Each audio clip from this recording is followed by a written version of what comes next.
Bismillahirrahmanirrahim. Menurut mayoritas ulama itu ada 3 rukunnya ini.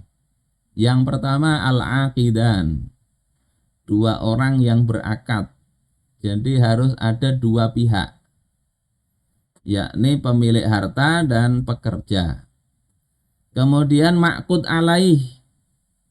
Ma'qud alaih itu objek akad. Yakni apa? Ra'sul mal, modal, wal amal, warribh. Ya, kemudian kerja, pekerjaannya apa? Kemudian keuntungan. Itu objek akadnya di situ. Ada modal, ada pekerjaan, ada keuntungan. Kemudian yang ketiga, sigot.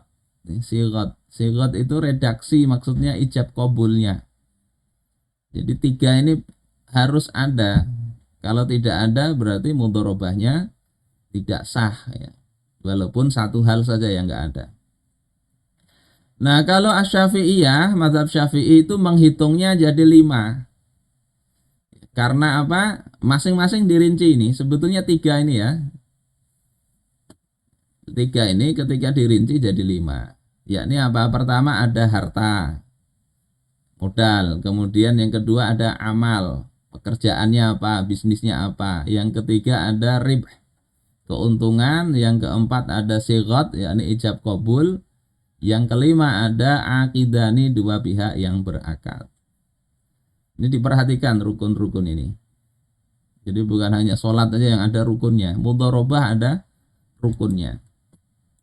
Intinya ini 3 ini. Ini di Al-Fiqh Al-Islami wa Adillatuh masih. Nah, tiap rukun itu ketika sudah ada belum tentu sah juga. Harus dilihat syarat dari tiap rukun itu terpenuhi atau tidak. Ya, misalnya 2 orang yang berakad. Itu syaratnya adalah punya ahliyatut taukil wal wakalah. Punya kelayakan untuk menjadi wakil dan mewakilkan.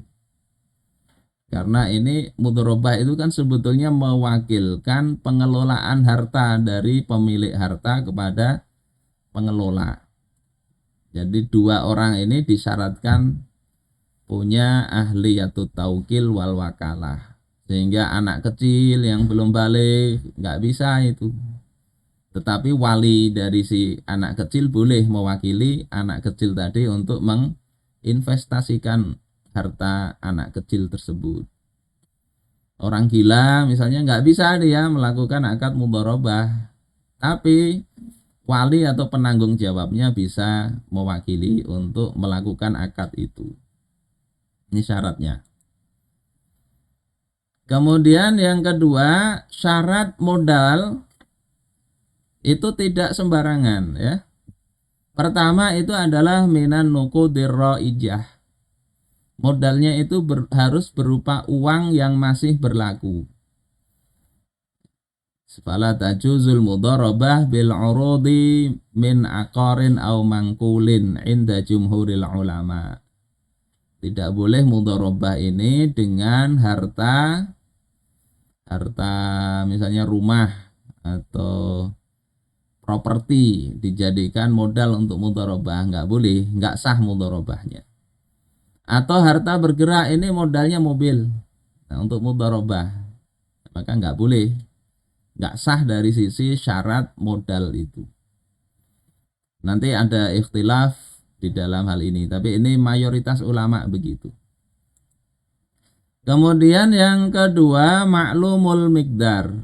Modalnya itu harus diketahui berapa kadarnya.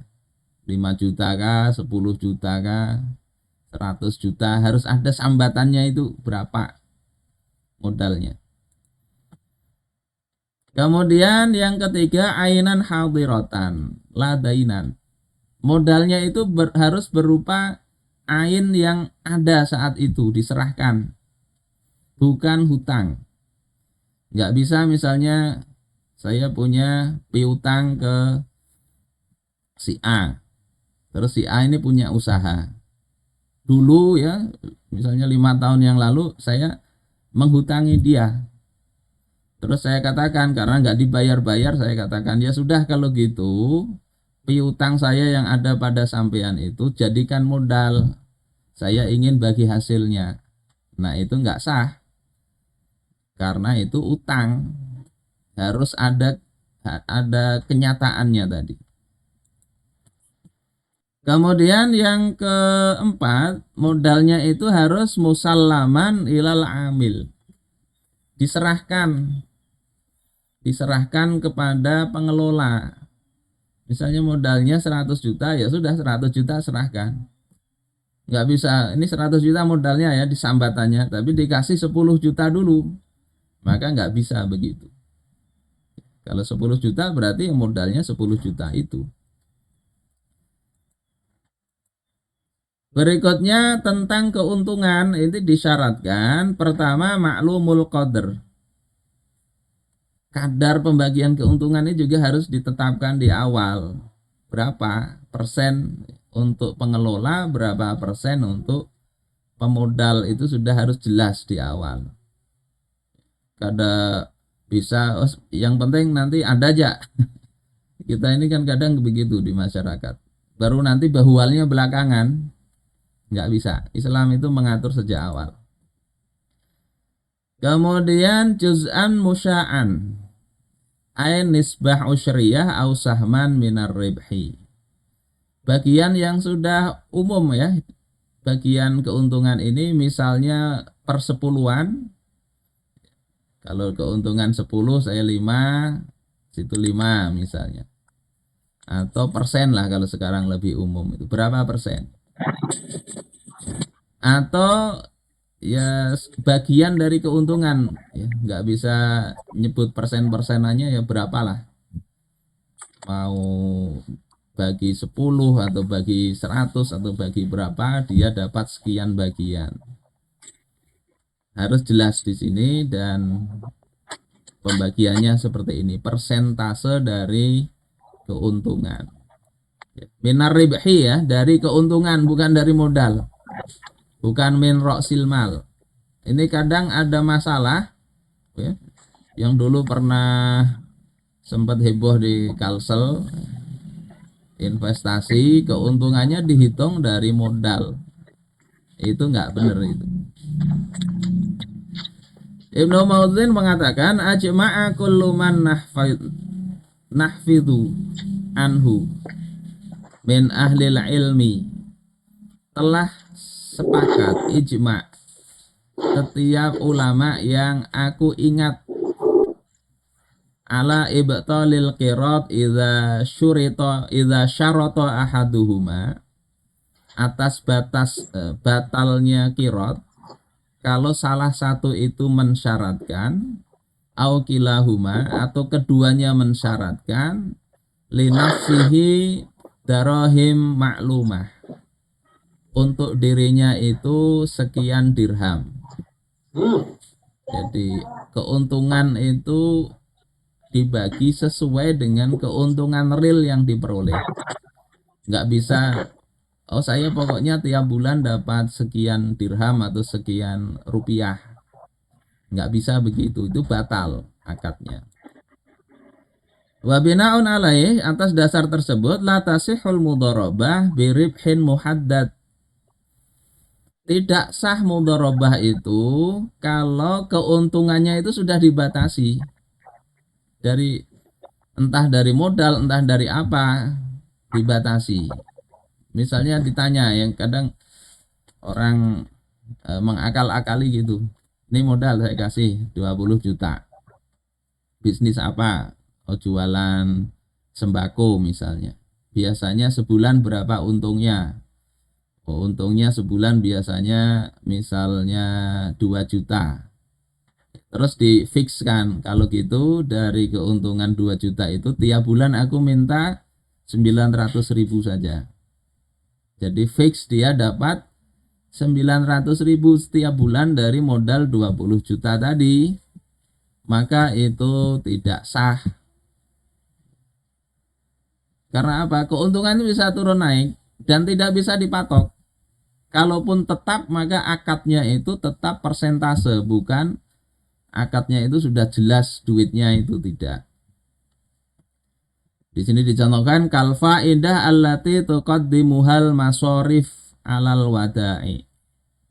Sebagaimana bunga yang diberikan pihak bank kepada orang yang menyimpan uang tadi, ada bunga walaupun kecil, 1 tahun misalnya 10% dari modal, maka itu tidak sah, masuk dalam kategori riba.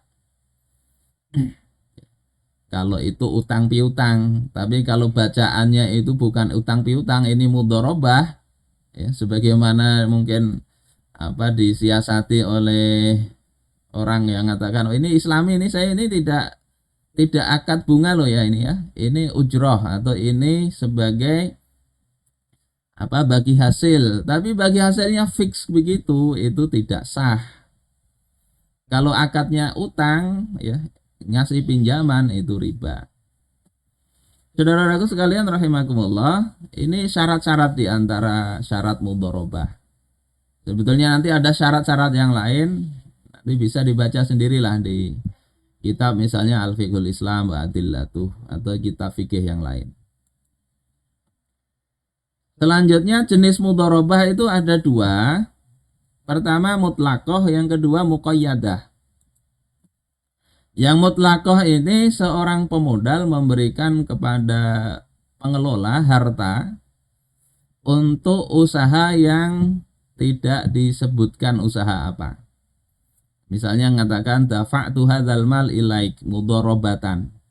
Itu serahkan modal ini, ya, harta ini kepada engkau untuk akad mudharabah. Ala annar ribha bainana kaza munasofatan au aslasan. Keuntungannya kita, ya, dibagi antara kita, munasofah sama, ya, 50-50, au aslasan atau dibagi 3. Saya dapat 2/3, situ dapat 1/3 atau sebaliknya, boleh saja sesuai kesepakatan. Maka boleh. Jadi dia tidak mensyaratkan apapun. Ini loh modal bisnis kan, maka nggak masalah. Jadi min ghairi ta'yinil amal, tanpa menentukan bisnisnya apa, wal makan, tempatnya di mana, waz zaman, dan waktunya bagaimana, kapan, wa sifatil amal, dan sifat pekerjaannya itu enggak ditentukan, wa ma yu'amiluh, dan siapa yang mengerjakan itu. Nah, ini mudharabah mutlaqah. Boleh aja begitu. Kemudian boleh juga muqayyadah. Mutlaqah ini walaupun boleh, nanti juga ada syarat-syaratnya tadi ya. Ya bisnisnya mestinya bisnis yang halal, tidak haram. Bukan disebut mutlaqah itu berarti sembarangan, enggak. Tapi maksudnya itu tidak ditentukan bisnisnya ini gitu. Kemudian yang muqayyadah itu berbeda dengan mutlaqah, dia sudah ada takyid, ada batasan, disyaratkan oleh mereka berdua, disepakati. Misalnya pekerjaannya di negara ini, jadi ini saya jadikan untuk modal tapi di sini aja, jangan dibawa kemana-mana, di kota ini. Sebagaimana Abbas misalnya tadi, jangan dibawa melewati lautan, karena mungkin dalam pikiran Abbas bin Abdul Muttalib itu kalau lewat lautan itu resikonya besar, tenggelam, habis, hilang hartanya. Tapi kalau sudah disyaratkan tidak boleh melewati lautan, berarti kalau tetap ngeyel itu dibawa melewati lautan dan tenggelam, pengelola itu mengembalikan karena nggak memenuhi syarat yang telah ditetapkan. Atau juga disyaratkan itu untuk barang-barang tertentu. Ini saya kasih modal, tapi jangan bisnis buah-buahan. Karena dalam pikirannya kalau buah-buahan nanti nggak laku, busuk, rugi. Atau pada waktu tertentu, ya, silahkan ini bisnis buah-buahan tapi harus bulan ini misalnya. Kalau bulan yang lain jangan. Itu boleh juga. Atau tidak membeli atau menjual kecuali dari orang tertentu. itu juga boleh. Muqayyadah masih dalam cakupan mudharabah. Berikutnya adalah kapan mudharabah ini batal? Pertama, kalau memang sudah ada fasah. Fasah yakni pembatalan. Pembatalan atau melarang untuk mentasarrufkan harta. Jadi hartanya sudah cukup, jangan diputar lagi, maka batal akad itu. Yang kedua, mautu ahadil akidain. Salah satu yang berakad itu meninggal, maka otomatis itu batal. Menurut mayoritas ulama. Walaupun sebagian ulama itu berarti larinya ke ahli waris. Tapi yang jumhur mengatakan namanya akad itu begitu satu meninggal ya batal. Kemudian yang ketiga, jununu ahadil akidain. Salah satu dari yang berakad gila. Ini makanya yang dikoreksi oleh Syekh Taqiyuddin An-Nabhani tentang syirkah musahamah yang ada sekarang ini, yang kebanyakan ada, itu adalah tidak sah itu dari sisi ini juga. Karena ada yang ada yang meninggal, ada yang gila, itu masih tetap aja jalan. Sementara mudharabah ini kalau salah satu pihak meninggal harusnya batal. Mau dilanjut akad baru. Kemudian irtidatu rabbil mal anil Islam. Murtadnya pemodal dari Islam. Itu menjadikan akad mudharabah batal. Walaupun syarat bagi pemodal dia tidak mesti Islam. Jadi boleh aja orang non-muslim memberikan modal untuk dikelola, boleh. Tapi kalau dia orang Islam memberikan modal terus dia murtad, itu batal. Kenapa? Karena hukum orang murtad itu dia hartanya jadi harta negara kalau dia nggak tobat. Kemudian halaku malil mudharabah fi yadil mudharib.